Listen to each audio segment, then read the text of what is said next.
Hello and welcome to the mini and to the any. I wanted to quickly and somewhat briefly dive into a kind of a call back to one of the earlier talks and discussion points we had on the church. The building and the people, will lump them in together. Normally it's not a good idea to do that, but for here I think we should be okay, because if we have the true meaning of church in mind for the people and the building both, the true meaning of church, we would know that it is a good place for the brokenhearted to go, for both the people and the building. The church, the people, the church, the building is a good place for the brokenhearted to go. Brokenhearted people need somewhere to turn to, or someone to turn to. If we are truly the church of Christ, whether the building or the people, it's going to get a little repetitive. I'm sorry, but hold on. If we're truly the people of Christ, the representatives, the body going out filled with the Spirit to go and do good works, it should be fairly easy to then say that the brokenhearted can turn to us and they can seek what? Kindness and patience. I think more often than not, that will be the focal point of a lot of what love looks like, what charity looks like. It's patience and kindness.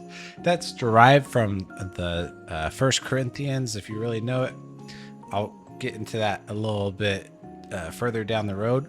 But really, if you're going to a place that will take you in and be patient and kind to you, for especially in those moments of, that brokenness, right? That brokenness of heart, of character, of soul, of mentality, of whatever brokenness you're bringing. I'm just talking about brokenhearted because it's really easy to kind of understand. It's really funny how we kind of all automatically assume we have the same understanding of what brokenhearted means. But if we can go to a place where maybe there's no one there, right? Some churches have a time where they're open for 24 hours and you can just go there and pray and just be in a peaceful place where all the outside world won't really hit you. Or if we could, even better, if we could go to a people who they can treat us with kindness and patience and be a reflection of Christ to them. When we treat people like that, we are treating them like Christ. We're allowing Christ to live on through us. That is what brokenhearted people need.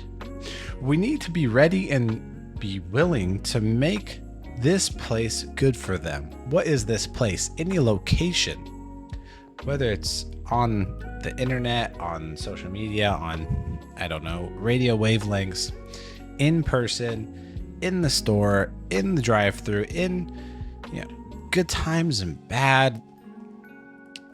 We need to be ready and willing to make that place good for those brokenhearted people. Not to say to, make up for the way in which they act, or to allow them to, do all the, not even just diabolical things, but just not right things, unhealthy things. Not that. That's not making a good place for them. It takes a lot more. This is just introductory. Like I love to say, we're just introducing a lot of concepts to then dive in deeper at maybe different times in different areas.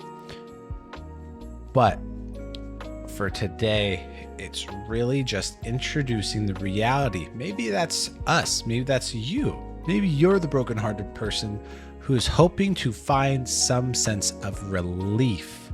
The church is a great place to look at.